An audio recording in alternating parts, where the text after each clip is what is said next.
They're guys. They do magic. They are the Magic Guys. Ladies and gentlemen, welcome to episode 234 of The Magic Guys, the podcast where we as professional magicians interview guests, talk about our lives, doing full-time giggery, and occasionally we have a cat cam like you saw earlier.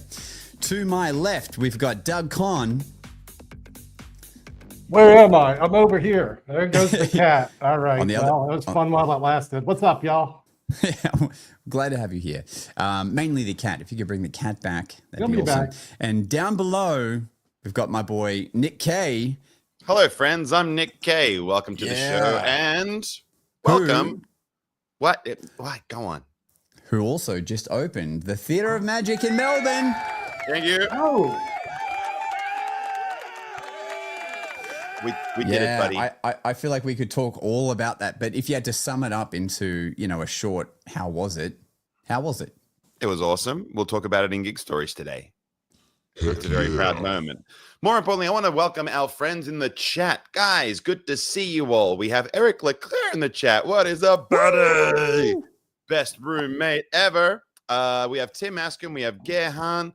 Guys, thank you all for being here. Again, we have an amazing guest today. So, of course, if you do have any questions, do not be shy. Put those questions in the chat. We'll present them to our guest today because I am pumped. I have questions. I want to get into it and not waste another moment. Who's in? You in? Hands in. Let's go. I'm ready. I'm ready. 1, 2, 3. I'm ready for the podcast. I love these buttons. All right, I'm going to get ready to press some buttons. Nick, let everyone know who our guest is today. Okay, friends, our guest today was someone who created such a buzz that she was totally unaware of this amazing skill that she had while at Magic Live. Now, Magic Live, as you know, it's a convention of interruptions, and you barely have time to spend all the time you want to with people. And so I literally was like, April Choi, I wanted to spend more time with you, and we did not. Will you please come on our show? She was like, yeah. So after having an amazing 30 years of like movement and dance and arts, she's broken more Guinness World Records than we've had Slovakia. Please join me in welcoming the amazing April Choi.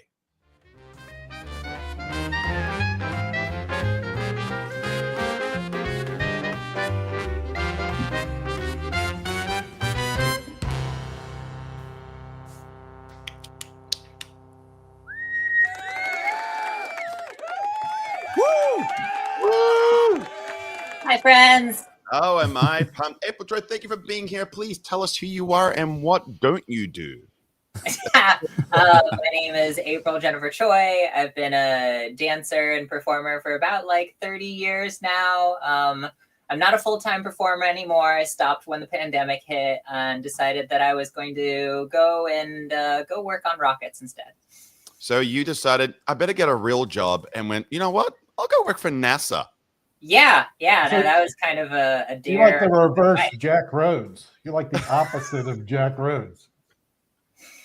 Oh, yeah. He nuclear engineer turned full-time magician. Yeah. And obviously space opened up. You're like, you know what? Yeah, I'll jump on that. Why not? It's like a good idea. So your expertise are in fluid dynamics. I don't know what that means. That's What's that correct. about? There's a set of equations called the Navier-Stokes equations that are set up by some French engineers long ago and mathematicians. It's basically, how does fluid move? How does various fluids move? So they write these differential equations and be like, oh, it moves because of this. So then it's just kind of studying how do those move? Finding a general solution to the Navier-Stokes equation is actually one of the Millennium Prize puzzles. So if you ever find that, congratulations, you'll have $1 million and historical mathematical acclaim. Okay, I have to ask you this, and I apologize if everyone does.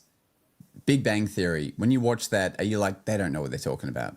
Oh no, they fact check that show so much. Right. It is so impressive. It is so impressive. Wow. Yeah. Okay, so it can be educational if you soak in some of that.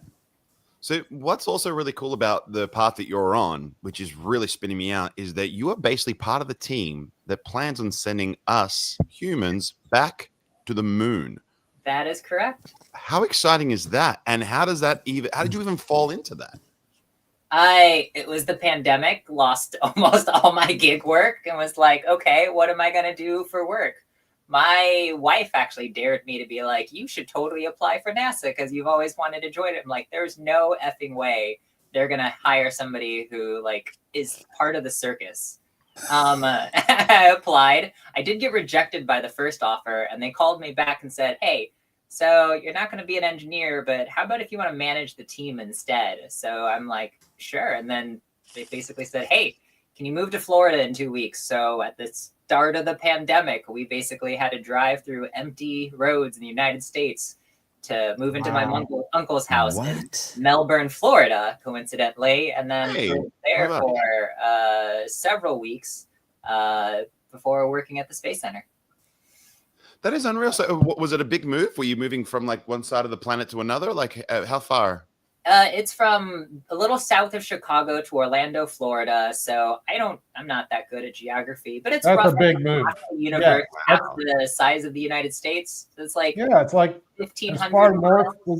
That's as far north to south as you can move in this country, basically. So like 1,000 kilometers. My goodness. Thank you for doing the conversion. Thank you. Okay. Question. Do you use a different metric like in the NASA realm? Is it centimeters and meters, or is it feet and inches? Like what's the deal? It depends on the customer. Like it really, every piece of launch equipment, if somebody chooses something else, it's weird. So we have like 4 units of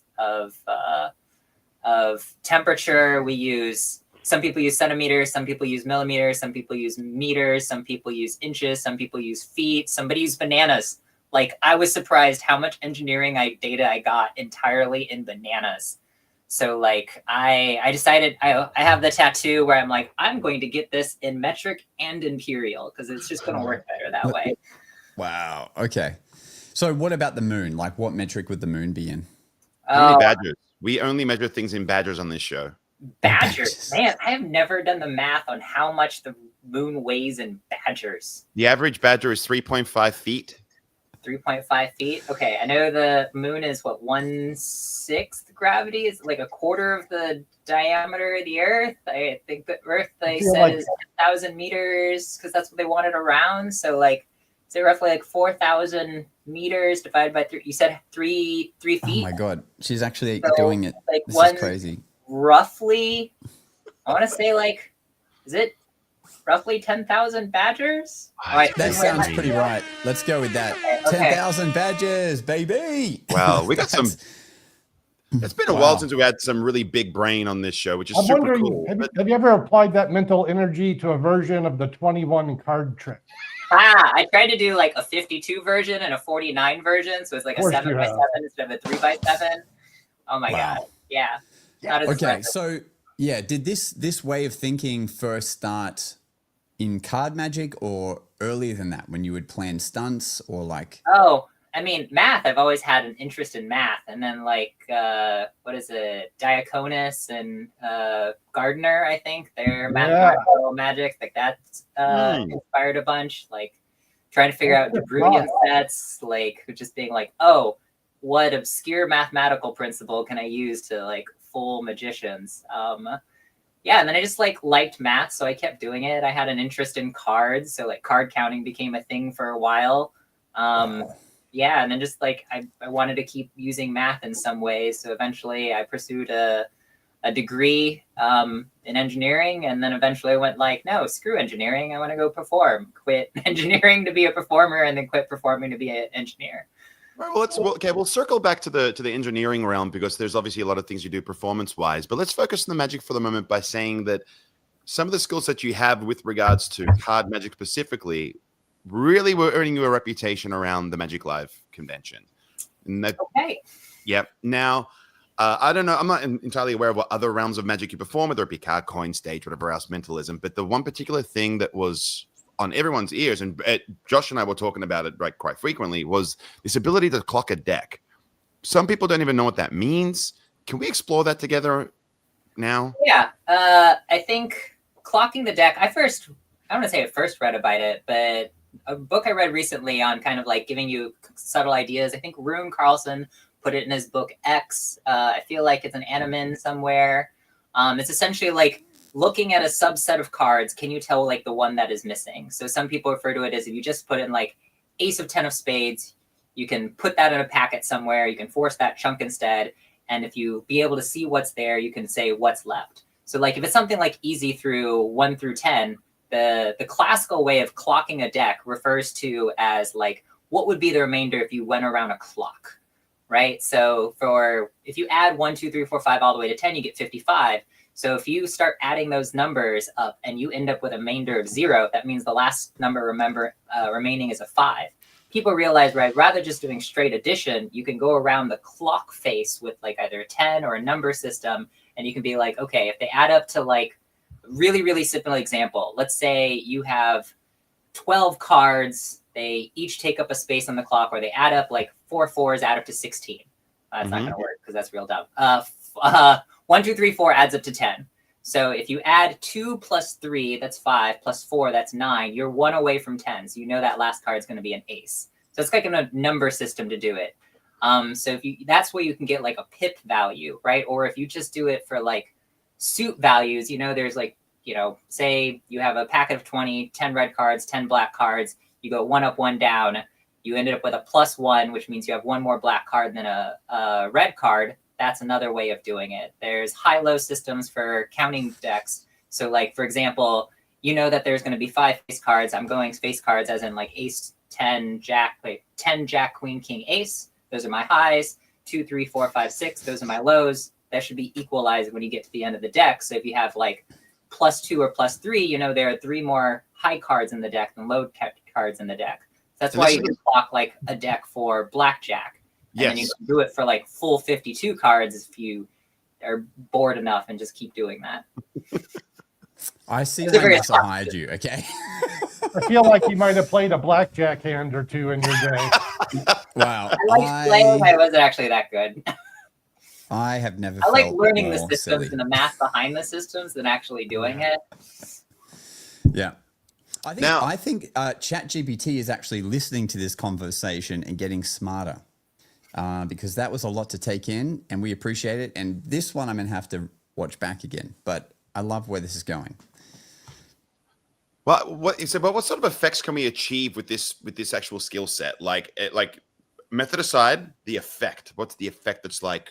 Oh, I used it either as an out because I probably the one example I was using earlier in the conversation was I would glance the bottom card. I would classic force, but I'd classic force below the break. So it ended up being the card on the top of the deck, not below the deck. I'm like, how do I spot this? Well, if I flip the deck and show that they have something, like I know that this card is missing, right? And then as a challenge, somebody at Magic Live, I forgot their name, might come to me a little bit later. I'm going to guess it was Patton. No, Patton, we had a lot of discussions on like what you could use clocking for. He's probably I've got a great one. Paul Cummins. But they're just like, hey, we had challenges of like how quickly could you spot the card that got withdrew if you just shuffled a deck of cards, took a deck out, flipped it over, spread it out, and said who could name the card that's missing the fastest. So I think we did that challenge at Mystify and at Magi Fest this year. And several times I could get it within like, a lot of it was luck, right? I could tell like, it's probably a low card that's missing. I'm going to think if it's a 4. So I just quickly scanned for 4s and it just happened to be that. So there was a couple times where they'd shuffle the deck, take out a card, flip it over, and I could immediately say, oh, it's 4 spades missing. So in like 3 seconds, I could immediately tell what the card was. And then like, I haven't got that down fast enough that I would put it in like performance, but it's just kind of a fun skill to shuffle a deck, flip it over, or take out a card, flip it over, and see if you can name what's missing. Go ahead. What I find remarkable about that is that before the show, we were talking about it, and you're able to do this from a shuffle deck, yet haven't mastered Mnemonica yet. And I think that is yeah. I haven't really. I've tried to commit Mnemonica to memory for a long time now, and I would just keep getting distracted by like, oh, there's a new one. Oh, Joshua J just came out with Particle System. Oh, I want to revisit memorizing a De Bruijn stack or Osterlins. Or somebody else comes with their like, oh, I just bought Memorandum. So like Woody's like system or an Arison stack. You're like, I'm going to just keep doing them. Like I have like 5 stacks I've studied and haven't stuck with one long enough to just be like, this is wow. I'm going to do an A-can. Just do this. Okay. That's First of all, that's wild. But second of all, because you have studied multiple stacks, because I only work with Mnemonica, is there one you found that seems to like have a few advantages above the rest, or like have any stuck out to you, or similar? It depends on what you want to do with it. Like, just because Joshua J did his lecture at Magi Fest, it's like, do you really spend a lot of time with the face cards face up and having people inspect it? No. In which case, like, if I really need to know like a full stack of the deck, right? You can like basically slop shuffle new deck order, like new deck, false shuffle, slop shuffle. Like you can just show them chunks, and even though they're like runs, people don't glance at it enough to know that it's still, they think it's shuffled. If you've convinced them enough that it's shuffled, then you see like, oh, it's in, new deck order, ace, king, king, ace, king, ace. You just look at it like, I know what the next card is. Like, it became a lot easier to be like, why do I need this? And then for like ACAN, right? Like we're like, okay, we need to know exactly where this position. I can basically block count 13 cards and then cut to 26 fast enough that I'm like, as long as they don't name like 48, they're going to name something like 17. All I needed, yeah, right there. Doug just blocked 13 off. You're like, okay, screw it. I'm just going to know. This is why we learned the pinky count, right? Everyone should be pinky counting so we can be masters. I found there are much easier methods that I needed on the spot because I just effed something up. And I'm like, okay, so I can't do this routine anymore. How am I going to change this? I got an idea. And you just run with it. Amazing. Everyone got that? Okay. You jazz with a deck because you F up enough because I don't practice full routines. Yeah. I mean, my recommendation is you learn heavy sleight of hand first, and then you learn stack. Then you learn stack work, because when the stack work fails, you can resort back to your sleight of hand, your palming, your necessary. Oh my God, I effed up. Yep. This is how you fix it, Your nerves, you mentally just freeze. And you're like, oh man, you drop a card, people are drunk, they splash water on it. You forgot that somebody signed a card, you left them as a souvenir. You come back, you're like, crap, I only have 51 cards in this deck. Yep, you're speaking my language. Just the other day, in my head, I did all the math. But they said 4 of hearts, which actually would be very easy to get to Mnemonica. But I just, in my head, had 4 of diamonds for some reason. So when I revealed 4 of diamonds, I'm like, yeah. And they're like, that's not what I asked for. I'm like, God damn it. And so luckily, sleight of hand kicks in, and then you're fine. Yeah, 5. Yeah. Okay. I just wanted to double check that I had Mnemonica memorized correctly. Yeah, 5, which is much easier than 42, which is what 4 of diamonds was. But... alas, a lot of folks, they come up with your own stack, and I tried that at one point and I've lost it, but I called it the bubble stack, and basically what it was 26 cards that then repeated. And so the idea was that like you would just convert the suit. So if the first card was ace of spades, for example, it would be a club. It would just be like the mirror of. Every time I'm like, I have a new stack and I'm going to memorize this. And I called it, this is going to be the April Choi stack. And then like 5 weeks later, you open a book and like, by the way, this is the stay stack. I'm like, God damn it. Yeah. Somebody's already come up with it. But like, I wanted a story deck at the time. So I wanted a reason to be like, here are 4 queens here. And then you change them to like 4 kings. And they're like, they had 4 friends who were the 4 jacks. And then you're just like, oh, I got a job with NASA. So then you can count down 10, 9, 8, 7, 6, 5, 4. So I'm like, why don't you just push it in that order? Seemed a lot easier. Yeah. Okay. What don't we talk about gigs? Because obviously now you're an astronaut essentially, but before that, what kind of gigs were you doing? I want to ask so many questions, but let's start with that. Yeah, well, people watching. Off the back of that, let's circle back to like your history of like dance, choreography, and fire performance, and how sort of like what started first. Like, did magic was later in the game? Were you always dancing? Like, what's the deal? So first, like performing art would probably be dance. Signed up as a child in dance classes, did like the school plays and stuff, and then What high kind school. of dance? What kind of dance? Jazz, tap, ballet when I was younger. Eventually moved to country western because my mom really loved it. So line dancing, and then in high school it was Latin and ballroom. started teaching ballroom. That's how I met my wife, was through teaching ballroom. Then started teaching swing, joined a swing club. Eventually like started helping run this swing club as a treasurer, and then started primarily performing and teaching swing, tango, blues, teaching a swing East Coast Lindy workshop in Gainesville, I think next month. So then it ended up being a lot of swing dancing, East Coast, West Coast, Lindy, Balboa. We just taught a shag workshop in Orlando, maybe a couple works back, collegiate shag. Not Carolina shag, not the other shag. Yeah, that stuff's no good. Yeah. So then That's after dance, then came performing arts in general. So fire performance. So that was like 2011 is when I started fire performing. 2012 was my big break with the Indianapolis Super Bowl with Super Bowl Village. So that was 2012. And then fire performing till about 2016, which case then it switched over primarily whip cracking and whip shows. And then only started putting magic, like quick change, of my own version of like bank night / paycheck roulette, like in the last couple years. Let's talk about the whip game, because you've done some amazing feats with that. You've obviously broken a few Guinness World Records with it, one of which was when you did this. Let's talk about the Jenga one first. Tell us about that.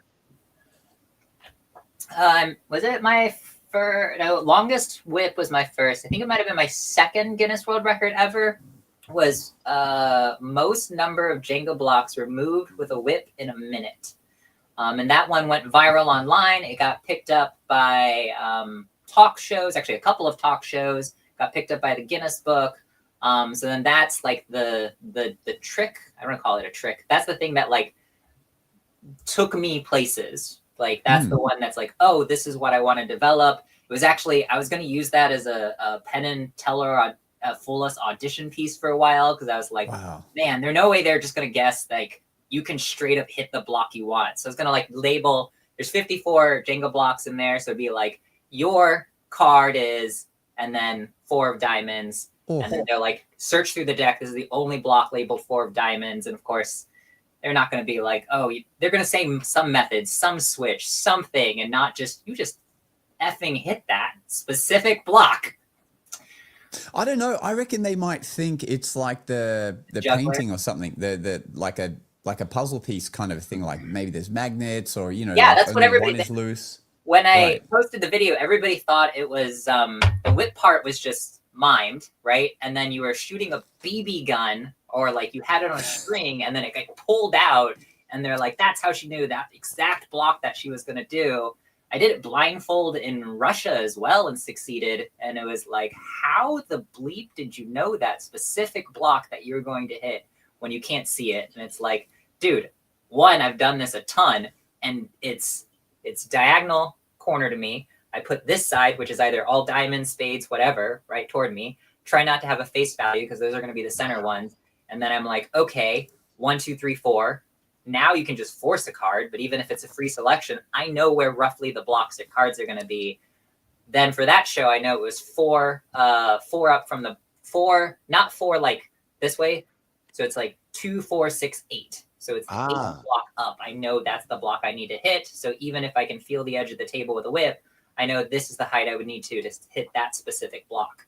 And like I stacked the Jenga set, so I know exactly like which are the loosest blocks. Some of them, like the first time I did it on the James Corden show, it was just I effed up the first take, so they stacked it up for me because they didn't want me to move, otherwise it changes continuity. So I'm like, oh shit, I have to legitimately take out a completely random block, which is why like the entire tower shifted, because it was a block that had weight on it versus like a block that's easily movable. Right.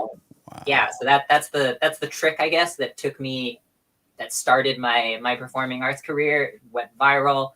It got me a lot of gigs from right there.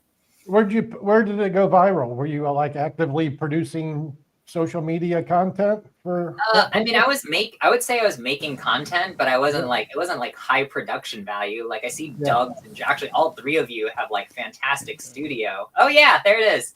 There we go. Just as we're chatting, there's a few. Yep. Yeah, that was the first video. This is wild. Is this on YouTube? Yeah. That's it. So that's just me, like the first time I did it, just trying it, just being like, I'm gonna try this. And later on, I'm like, oh, now I can get to the point where I can hit a specific block out with a whip. Wow. And then I see everyone should scope this out, but then on YouTube, there's a few, you're doing it on a talk show being interviewed and yeah, wow. Then there's a fire version. Oh my God. Oh Giant yeah, we fire whip built Jenga. a giant Jenga version, got 2 whips, lit the Oh my entire gosh. thing on fire. Yeah, I know, this was just dumb. And then me and a friend was like, hey, do you want to play giant fire Jenga? And then we didn't think about how are we going to pick up these flaming blocks and put it back on all within like the 3 minutes while this thing is still on fire. And like the exposure sucked on that because I think it was like 3 foot tall of flaming fire. And I didn't like think about exposure compensation at this time because I was like, I'm gonna just try this dumb idea. So then we're trying to play Jenga as fast as we can with flaming whips. Wow. Yeah, I was surprised that worked out. That wasn't like us play testing to get to that point. That video was the first time I show up at my best friend's house and like, hey, I got an idea. You want to get some cameras, set this giant thing in your backyard, set it on fire, and try to play Jenga. And he's like, sure, let's do this. And like that weekend, we just went and tried it. And that's the video that. Now, as I can see well why as that went off. the fire stuff, while we're still on the whip game, you cracked a 365-foot whip. Yeah. That's 164.5 or 365.4. It's one of those two. Wow. 111.12 meters. Now, what I'm like, I've tried cracking a whip, yo. It's not as easy as it looks. Okay, you think you're Indiana Jones, you're not. You're not. And so, like, there is obviously a lot around that. Now, like, is your knowledge of like fluid dynamics beneficial to this? Oh yeah, well, that helped a ton. Yeah, is there like a physical strain that you sort of had to deal with, like, you know, in order to get it right, or you like got it first crack? Like, what's the deal? Oh no, it took forever. That I started like making that whip. I built it, and then I started like adding to that whip. So I built the first whip, which I think was like 100 even. And I think it went 100, 127. I want to say 169, 214. I think 214 is when I first did it at an event, like for their showcase. And then I want to say I went to 260 something. I think I got the Guinness record somewhere around the 260 range. And then bumped it up to like 300 something.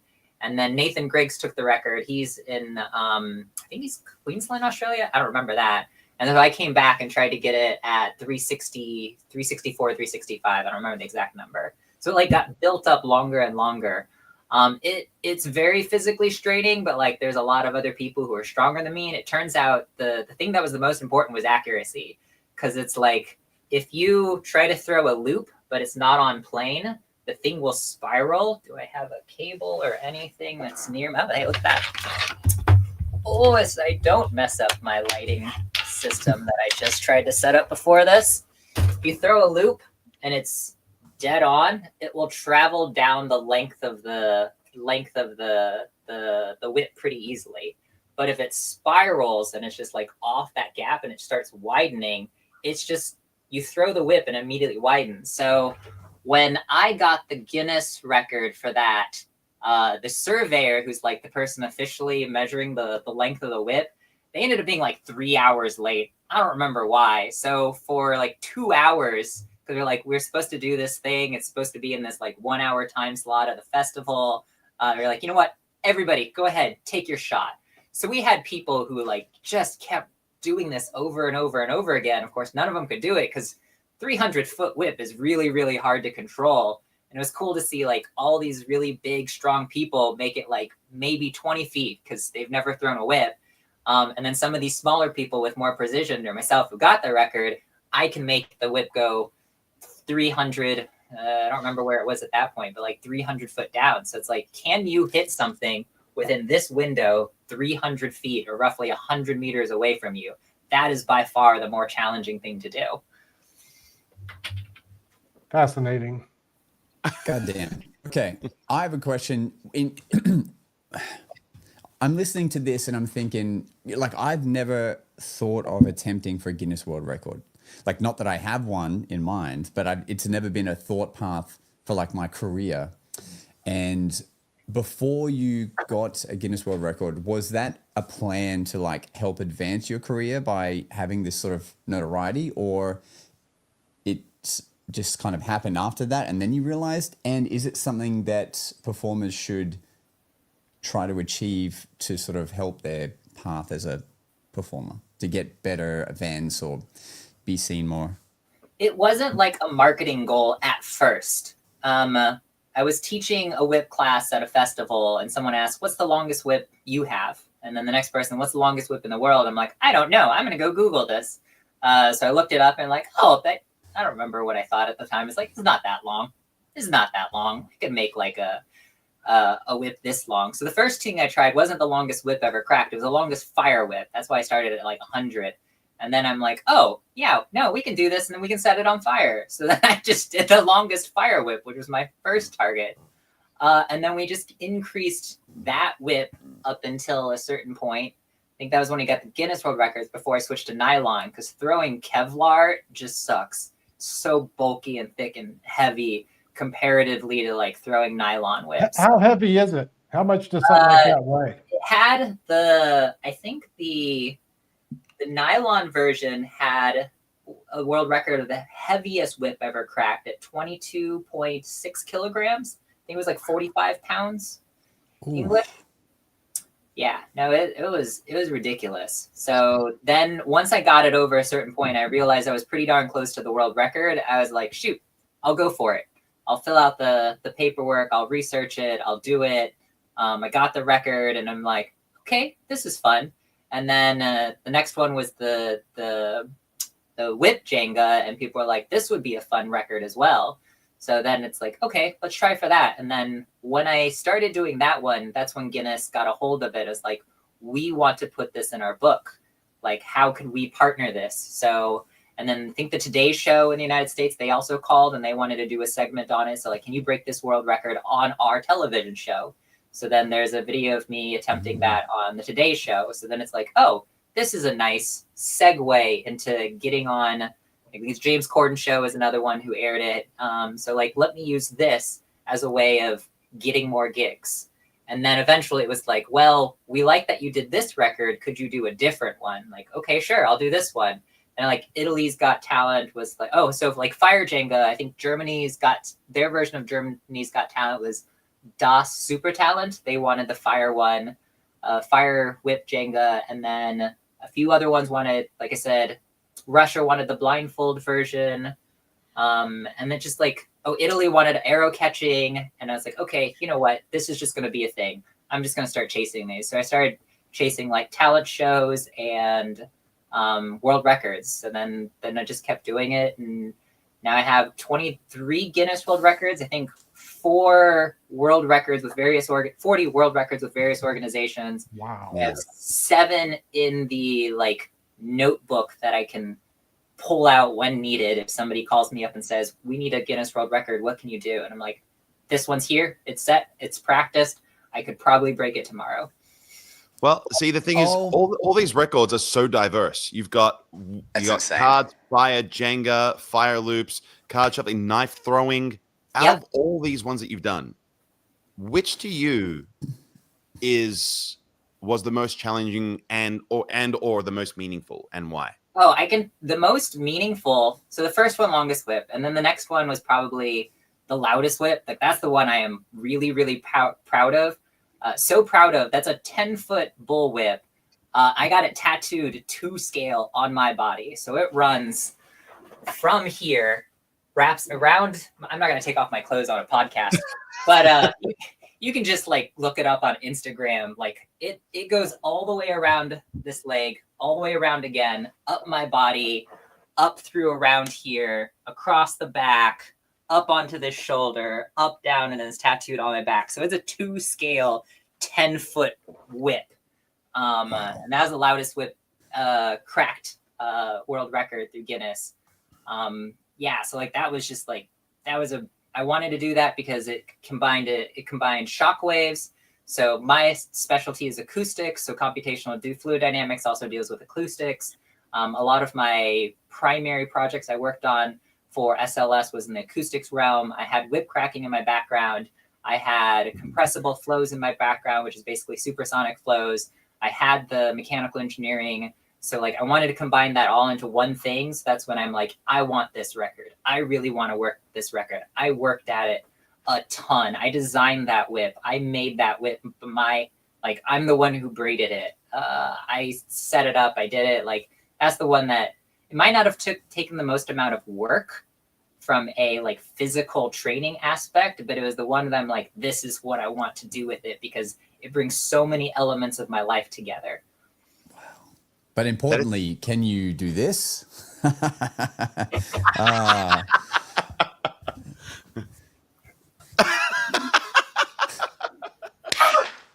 Yes.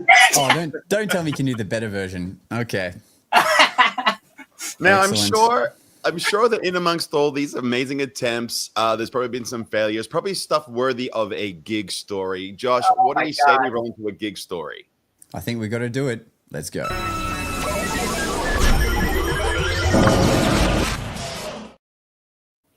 So gig stories is a section of the show where we like to talk about moments of magic or indeed breaking world records.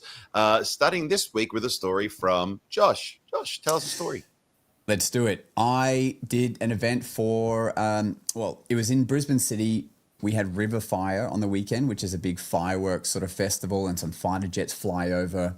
Anyway, I go in to perform for this company that has a nice little balcony venue outdoor to watch all of this happen. But I'm kind of performing right in between, like the jets going off, and then the fireworks will be at the end of my set.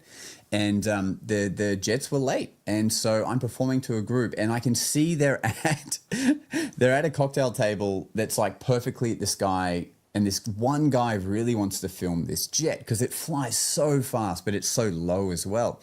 And anyway, this woman's like, no, watch the magician because it hasn't come yet. We'll know when the jet's coming. So I start performing. He turns around to watch me. And the sound comes. Right. Okay, sorry. No, you're absolutely right. So a minute goes by, he's performing, and we hear the sound, and he's like, oh, it's coming. And yeah, because the sound is delayed because it's so fast, he looks and the jet's already gone. And he's like, and he went to film it and he missed it. And like, oh, damn, so sorry. Anyway, the jet. Yeah, 5 miles per second. Yeah, and so he should have known that. What an idiot. And then the jet flew back again, but he didn't realize that would happen. So they've gone, oh, well, whatever, come back to watch me. And then they've heard the sound again, looked back again, missed it again. And so hopefully I really had a due diligence to like make the magic worth missing this jet flyby twice. But that's what happens sometimes. You got to take into account that the sound doesn't travel as fast. So yeah, that's if my you're gig 50 story. miles offshore or from wherever a rocket launches, it's roughly 5 miles per second. That's how you can guesstimate how far a storm is. See lightning, you count to 5. That's 1 mile. Count to 10. That's 2 miles. So like that can be a minute 15. So 75 seconds later from when you hear it to when you see it rise in the air. That's what I told him, but Wow. he's so stupid. I mean, that's just common knowledge at this point. You're like, Yeah. but not everyone knows. Yeah. So, what about you, Doug? Have you had any weird requests at Trick Supply for like Yeah, props or like? this week at Trick Supply has just been an amazing cavalcade of superstars. you've had some amazing guests. We have the highlight for sure was Matt King coming in the store. Nick K shows up with Russ Nussbaum from Tannins, and they bring in Mac. So that that I did the happy dance after that visit.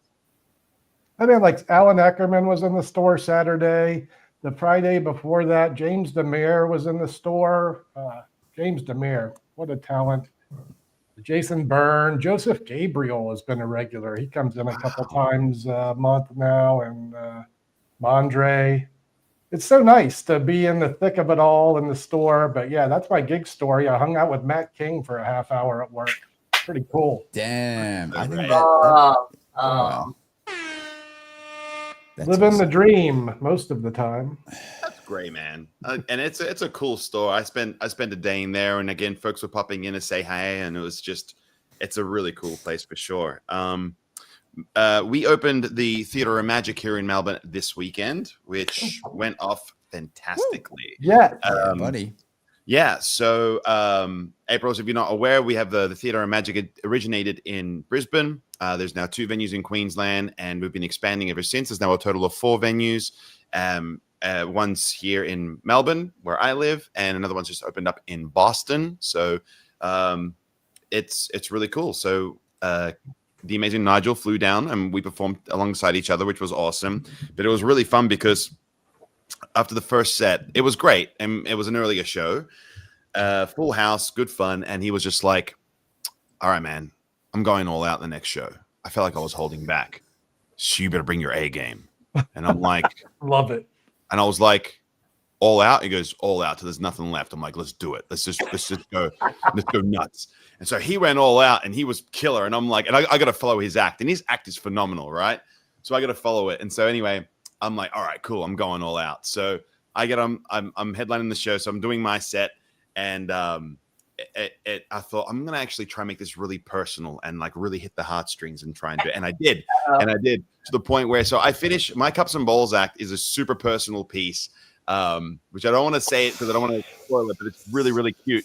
And I finish it up, and basically what I do is I explain that like, okay, so the premise of my act is that like, when I'm first generation born here in this country, and growing up, I didn't want to be like, we used to work in the family business, and we had a fruit shop, and which is a very common thing for like Greek ethnic folk to be when they first come here. We're all fruiterers or concrete layers was the thing, right? But I didn't want to be a fruiterer. I wanted to be a magician. And people would come from around to see me perform this act, and I would say to them, hey, this isn't a magic show, it's a fruit shop. If my granddad comes, because he'll get mad at me and clip me. And they're like, cool. So when I do my act, I say that like I'm performing it as I did as I was a child. So I perform it and get everyone involved, good fun, childish jokes. And then I produce 6 pieces of fruit and 2 coconuts. And then, so for my hat and so forth. And then I at the end, I go, and remember, this isn't a magic show. And I pull a kabuki drop, and it rolls off the front of my table, and it says Nick's Fruit Shop on that. And so finish the show, and I'm like, and remember, this isn't a magic show. And I pull, it's a fruit shop, and I stand aside and I take a bow, and everyone just stood up and gave me a standing O. Woo! And it was just such a nice moment. And I've got video of it. And I'm looking at Carrie, I'm just going like, are you seeing this? Like, I was almost brought to tears. It was so great because I had a room filled with like some family, some friends, like, and some absolute strangers who were just loving that. And it was our first opening show. Like, it was the first show, you know what I mean? So it was kind of important to make a good impact and know we're doing a good job. And so that was so fantastic to have like a great opening. And so Kerry, who's started all this, like, he was super proud and happy that it went so well. And for me, I was just like, good. Like, it all went the way it was supposed to. And now Josh and I will be doing one for those listening, October 4th. He's flying down from Melbourne to Melbourne, and cool. we'll be at the show. And it is going to be so epic. 2/3 of the Magic Guys. It's, you know what, we're gonna have to talk about this because we do similar styles. We right? have very much different effects, obviously, but yeah, we're both like, good sleight of hand artists, and so we're gonna have to talk about that. We're gonna have to commit to our set lists and do a thing for sure. Yeah, absolutely. Like, you see a watch, you're like, no, it's my turn to use someone's watch. Hey, what about Boston though? You guys are going international with this thing, huh? Boston, is that live? Are they selling tickets now? Christopher Wayne is based in Boston now with the Naked Magicians, and also made a deal with the hotel. They've opened the Theatre of Magic. They've done their first month, and so far it's going super well. They're doing it. I believe they're just doing it monthly right now. Test the waters, iron things out. Also, he's got to fit in between his scheduling of the Naked Magicians. But look out Boston. It's it's. When are you going to be in Boston? So you are? No, when are you? Well, I'm going to be. Yeah. Well, that may future stuff. Maybe I don't know when we will. But April, a whole career's worth of gigs. Tell us what's a fun gig story? Crazy, wild. What do you have for us? We got to hear. You've broken more records than I've had girlfriends. Like, that's crazy. What'd you say? Yeah. You've broken more records than I've had girlfriends. Like, it is just nuts. Yeah, but what is that? 2? Yeah. I'm gonna play off the sound and delay and the loudest whip one, and there's all. If you're gonna do a whip show, tell the hotel beforehand. Like, you have to call them. Like, the number of times I've had either shots fired call or weird things that happened. There's one time I'm doing a gig in Chicago and I have a rehearsal time. I go there and one of the sections is like, I want to, make some really loud whip cracks. So I make the really loud whip cracks. I'm like, okay, I got through my rehearsal time. I'm good. So I walk out of there and I walk by the con ops, the operations convention center, and I can hear like the police talking to the staff, and I'm like, okay, I'm curious what happened. Let me listen in. And they got a call for shots fired in the hotel in the United States. Oh, so, boy. Yeah, that was a fun thing to then have to be like, oh man, I have to go explain this to the police and be like, okay, so I'm not going to start the sentence was that was me. I'm like, hey, just so you know. And of course, like, I try to walk in there to explain this, and then the convention security is like, you're not allowed to be here. We're having like serious discussions. This is something like, no, I'm trying to help you solve this issue because you're going to be like, where was it? Like, apparently they like cleared out a chunk of the hotel to try to figure out where it came from. And they're like, oh yeah, I was in the ballroom area. And I'm like, huh, I was just there like maybe 10 minutes. Oh, I know who that was. I definitely know who that was. So that was a fun story to then have to explain, be like, okay, so whips, they make noise. Wow. How loud are they in decibels? Depends on how you measure them. There's several different ways. There's like decibel A, there's decibel B. One's denoted specifically for human sound. So like in terms of the frequency spectrum, you have low frequency here, high frequency here. Humans can generally hear between like, I think it's somewhere between 50 and 20,000 hertz, depending on your age. That upper limit moves down as you grow older. So if you're measuring in like the decibel A range, the absolute peak when measured in less than 1 millisecond is about 150 decibels. Whoa. If you measure it in impulse, which is like what's the average decibel rating over 5 milliseconds, they're about 120, 130. That's where I had my record. And then there's basically decibel B, I can't remember now between the flip there, is an even spectrum all across. Then it's like, okay, it's not within the human range, still produces a lot of energies. Like rocket launches is primarily infrasonic. You can't hear the amount of acoustic energy that occurs in that range. So it kind of depends on how you're measuring impulse versus peak. What's about as loud as like an AC/DC concert? Oh, I feel like they still have to follow OSHA recommendations. So even though they're allowed to blast, there's this will make you deaf. So I believe we still have limitations at like 100, somewhere around 140 decibels when it's sustained for more than 2 hours. Mm-hmm. Otherwise, you will deafen people. Yep. So there's OSHA requirements, at least in the United States, on concert limits. Yep. Wow. Same thing here. Okay. Yeah. Big on looking after people's hearing, not so big on guns. Anyway. Okay. So what I'm curious about is that I assumed that working for NASA would be an almost all-encompassing, very important role, like this type of thing that would consume you for like 16 hours a day. Yet you still have this amazing ability to not only maintain your performance life and your work life and your family life as well. You know what I mean? Like, like how do you juggle that? Is it just all about time slicing, or do you sort of have to prioritize certain things and neglect others? I just ignore all of my girlfriends. I'm kidding. It's time blocking. I think Harvard Business Review said time boxing is the most useful productivity tool you'll ever have. You can just Google like 100 most useful productivity tools, like number one. So it's like, okay, this is the time I need to allocate here. This is what I'm going to dedicate to work. When I was working operations, like that would change around first, second, third shift, like 16-hour days, especially when you're on launch support. CCP is commercial crew program. When they do launches, like you just have to be there.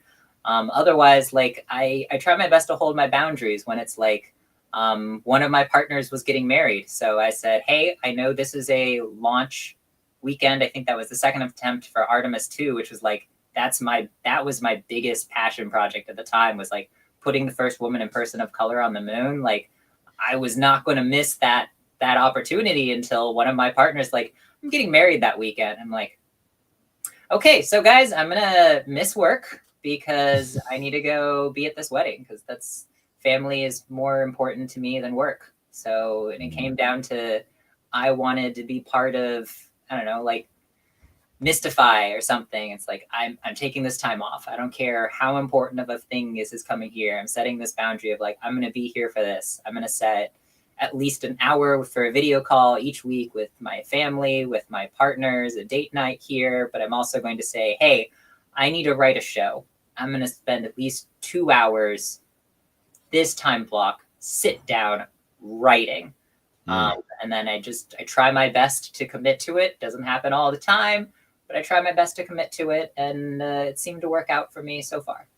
Now, speaking of weddings, you actually had a viral photograph from your wedding where you designed this yourself. Is that correct? Yeah, we made the wedding dresses. I mean, we came up with the concept. We set the lighting conditions and like the giant fire Django, which we didn't plan exposure there. We did a bunch of test shoots. So it's our dresses on fire. So I already did a number of fire dresses, photo shoots. We had the photographers that we wanted to shoot our wedding. We decided, hey, why don't we light ourselves on fire for our wedding photos? So like I think it was 120 news stories in 40 countries is when it went. You can, if you just Google flaming lesbians, we're the first, what's my line? Thank you. That made that so much easier to find. Top 69 search results. There's a lot of nudity in these results. No, if you Google it, it's like the first Google image search is me and Bethany on fire for our wedding photo. I'm gonna have to delete my search history now before I. Because I've seen most recently you were designing. Right, it's a lot more safe for work. It's great. When you just do lesbians. I saw recently you were designing some carbon fiber clothing, like some corsets and so forth. That's a thing, right? In my, I was working on one of them like 6 a.m. this morning too. I thought it would be fun, and now I have an idea. I don't know how I'm going to pull it off of quick change, but with like gear, not like, sleek dresses, or suits. Like I want solid, like carbon fiber, like bullet stopping capabilities, but then instant change, right? So like re-rigging some of the ties such that you can change from like carbon fiber. I read fire because of Eric typing in there in the chat. Carbon fiber that will change from like Kevlar to carbon fiber to something else, and like that would be cool because I don't think I've seen that anywhere. Like how cool would it be to switch from like armor, like a suit of steel, into like a sexy nightgown or something else like that? That's what I thought it'd be. Love it. Now, look, I have dozens of more questions, but I'm going to ask one more as we slowly come to a close of the episode. And as we're talking about fire, you created the fire-eating Tricktionery. Oh, yeah. Let's explore that. Tell us about it. Oh, this was, I want to say, I think I started that early 2014, finished the project 2016. I really wanted, there wasn't a good amount of nomenclature because we had like 20 names for the same trick. So I wanted to bring the community nomenclature together. So I'm like, okay, this is a trick. Let's name it as a community. And then at that point, I was adminning the fire eating Facebook group, like one of the largest social media groups for fire eating. And then I was also like doing a bunch of fire eating content at the time. So I wanted to bring it together by saying, hey, let's take the tricks we know and put it together in a single resource. So it was, I think I want to say somewhere between 120 and 140 fire eating tricks that I got, mastered, wrote down the names of, performed it, and then said, hey, this is the trick. This is the name for it. So then therefore the fire eating community, I think it's, I don't know if it still is, but it was the largest fire eating resource, like trick resource online at the time. And therefore, like you don't have to reference like Carissa Hendricks. She had a fire eating DVD long time ago. And like, that's where we like started the basis off. And then like Brian Bushwood did the Bible of fire eating. I forgot what it's called, like How to Eat Fire or something like that. And like, okay, let's take all these names and put it together and then release that as like a series of videos and eventually the whole thing together. So we had like a common language we could speak as fire eaters. cool. And it's available at tricksupply.com. No. I mean, That So that this sounds is like, is it resource. still Wait. available? Can people access this? online. You can just Google like Yeah. fire eating Tricktionery and like April Jennifer Choi will show up and it's Yeah, on all right. YouTube. and Love, the whole I thing really is, love that. volume. Heck yeah. Who would And, have and thought? April's website is linked in this description. Wherever you're listening to this, scope it out. I'm sure there's a bit more info on that book on your website, I'm guessing. AprilJenChoi.com. The Fire Eating Tricktionery is now just a YouTube link. Gotcha. Got it. And are you working on another book? Is that something Nick, did I hear Nick mentioning that? I did not. But let's start a rumor. I heard Maybe you're writing a book. foreshadowing. I There's heard you're writing a a clocking April Jennifer Ooh. clocking Choi book coming out. Yeah, people are asking for resources on clocking, and I think that we should just try and promote you writing a book about it. There, You know Oh what? yeah, all the different methods of counting and clocking a deck. That would be Here's a marketing ploy. 20 card tricks you can do in space. Hell yeah. I got one. I was aware of this through Harry Lorraine and his epitome location, and he kind of simplifies it by restricting the choice or focusing on just Yep. reds or blacks. yeah. So when you're clocking the deck, you only have to do half of the work. So there's a Okay. reference, and let me also mention Paul Cummins has a trick called Tap-a-lack, which is probably the best clocking deck trick there is. Essentially, it gives the impression that your spectator is able to find your card. So you each pick card, your spectator takes one out unknown to you. As you're taking the card out you know belongs to them, you clock the deck, and then you name the card that they have removed as your selection. So it's a killer clocking trick, Tap-a-lack by Paul Cummins. Apalac. That's such a good use for clocking. It really is. I mean, it's a spectator finding your card from a shuffled deck in use. Shuffled borrowed deck, essentially. Mhm. It was published in Magic Magazine, so if you have access to that file through like a Genie subscription, you can find it there. Yeah, I also think that we should probably acknowledge that some of the things that you are doing are a very dangerous art form, like the throwing knives and so forth. As we come to a close, I think it would be nice to what sort of things should we keep in mind with regards to the safety involved with doing things of fire and so forth. Yeah, just double check everything. Be as safe as possible. Wear your safety glasses. Wear a respirator if you're working on carbon fiber. I mean, I feel like we all know the safe thing. It's just we don't do the thing. Number one thing for safety is the number one thing that prevents safety actions is complacency. So try your best not to be complacent when you're doing dangerous stunts. Or just do it. Just, you'll probably be fine. It'll probably Yeah. This is work plus out. back Don't do into it. Make sure- 22-year-old Doug used to do fire eating in his act until he did Yeah. it badly and burned his lip. And Yeah. A lot of people think there's this weird overlap between like magic and danger acts. They're like, when you do this act, they're like, is it legitimate? I think John Goodwin just did this talk because I was at his lecture for Magic Live and he talked about an arrow, archery stunt. I was talking with Banachek as well because Anna just did one. I think currently she's working with AGT, so it's like, oh, they're doing it, but some of them did it in a magical manner, which was very, very, very safe. And then some people do a mix. And then like for a lot of my arrow catching stunts, that's 100% straight up real. Like it is cutting an arrow that is flying at me and sharp. Like that's just a lot of people like, oh, what's the method of doing that? Like, how did you get that so that no, it's straight up real. So like there's that area where it's like, okay, I know you know that I'm a magician, but these are the dangerous parts. Please don't do it. I think I just saw a video on your Instagram where you whipped the trigger of an arrow so the whip went that way, then the arrow fired this way, and then you caught it. Yeah, so that's one out there. I have a lot of arrow catching videos now. My one that I'm working up toward is trying to whip a bow, shoots an arrow at me, and then blindfolded, I cut it with a sword and it breaks. what? And eventually, I want to be able to get that tight enough that I can put it on a stage and not destroy a multi-million-dollar screen. Because I have tried to film that on stages, but I didn't realize a lot of places, like if you look at the background of like AGT, it's a display screen. That's how they get all the animations on there. It's a multi-million-dollar screen. It's not just If I miss, they exit. If I miss, I destroy a multi-million-dollar screen that I will never be able to afford to replace. And they're like, we can't have this in a way that you're aiming the bow at the people, at the stagehands, or at the screen. So I'm like, okay, I need to rework this so it's a little bit more consistent. But if you tell them you'll also do a quick change in the, like while that's happening, they'll be sold. They'll be sold. Yeah.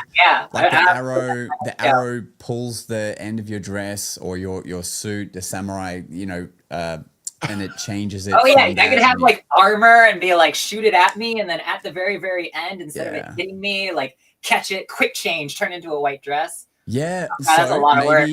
This is great. I like where this is going. Maybe the arrow is Josh once I do this. Absolutely. So this is good. Everyone, just don't listen to this. This is our idea. So you've got let's say it's a silver armor suit, fluoro green arrow. The arrow gets shot at you, hits you, boom, turns into a fluoro green outfit. Oh, come on. Okay, that's, I'm just saying, remember us when you run Earth. It sounds like that's where we're heading.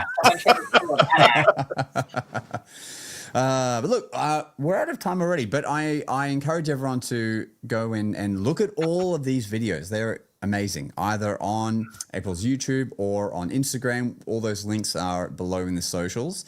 But we want to end our episode in the way that we do with all our guests, which is to give our guest the final word.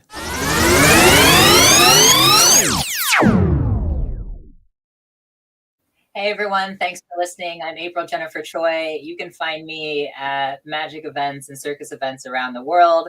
The one that I'm helping produce is Mystify Magic Festival. It's going to be in 2027. Next time we're doing it. Supports women and minorities in the magical arts. So please Google it, find our social medias, give us a follow, and I hope to see you there. Thanks for listening. It's time for us to disappear now. But we'll see you again on the next episode of The Magic Guys.